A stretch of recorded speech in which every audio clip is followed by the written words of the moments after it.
Okay, so we're going to do the Swern oxidation. So the Swern oxidation is a mild oxidation that allows you to convert a primary alcohol into an aldehyde or a secondary alcohol into a ketone.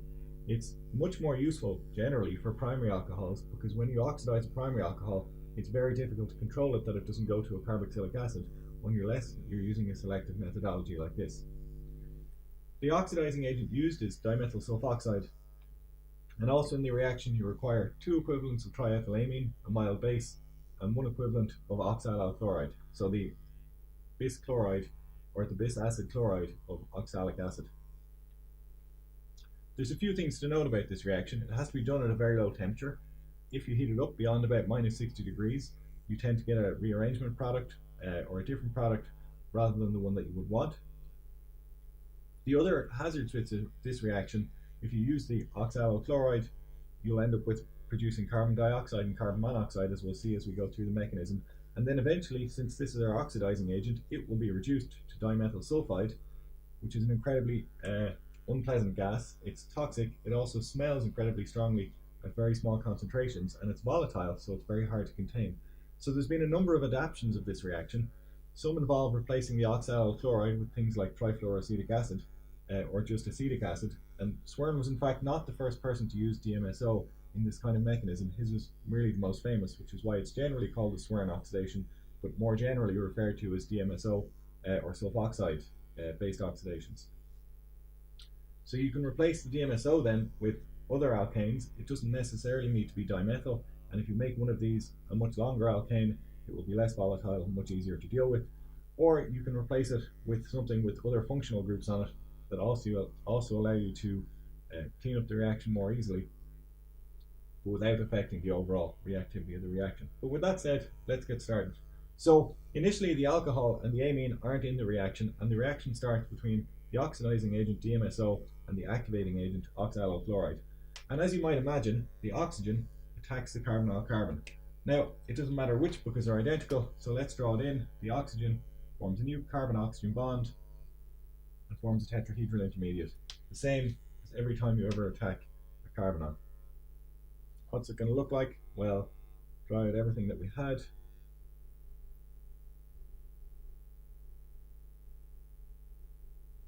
Form a new bond, chlorine still there. Oxygen now has a negative charge on it. Double bond O, double bond Cl.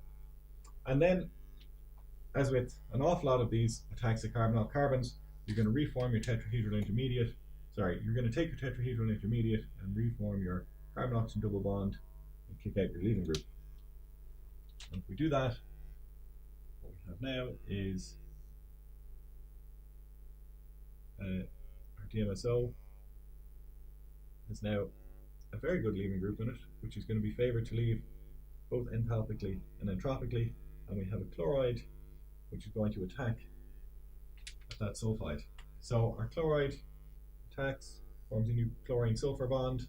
This leaves and forms carbon dioxide. This pair of electrons stays in the carbon to form carbon monoxide, and our chloride leaves. And ultimately then, what we've generated is a dimethyl sulfide connected to a single chlorine with a second chloride counterion. So let's draw that out over here. Sulfur attached to a single chloride, or attached to a single chlorine with a chloride counterion. And once you've generated that, you can now introduce your alcohol. So if you introduce your alcohol to this, you'll be unsurprised to hear that a sulfur with a positive charge also covalently bonded to a chlorine is a very good electrophile. So our oxygen, which is going to be nucleophilic,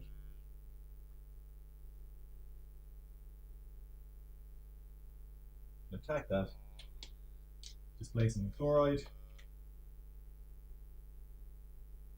And as that happens, the positive charge forms on the oxygen can be relieved by removing the proton. And if we also add our two equivalents of mild base in, that's going to deprotonate that almost as it forms. So add in our triethylamine and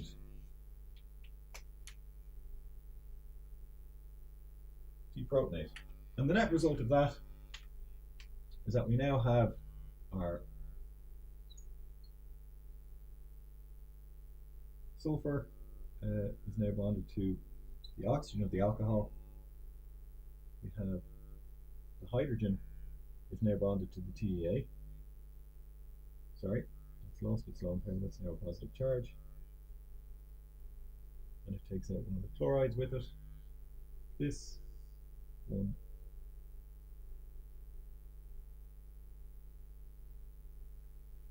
So all we're missing then is the chloride.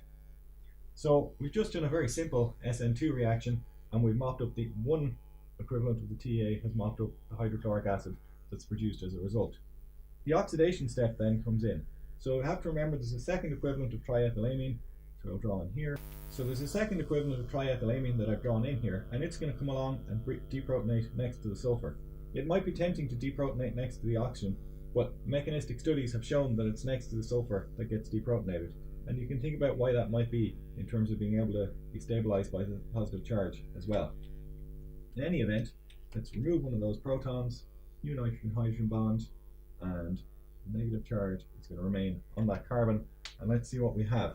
Our triethylamine takes up a proton, and we've generated a second TEA that's neutralized hydrogen chloride, so a second acid-base reaction. And we're left with this species in our reaction. So we have a negative charge on the carbon next to the sulfur. There's a positive charge, so we've generated a betaine or ylide. We have our oxygen, which is still connected to our primary alcohol.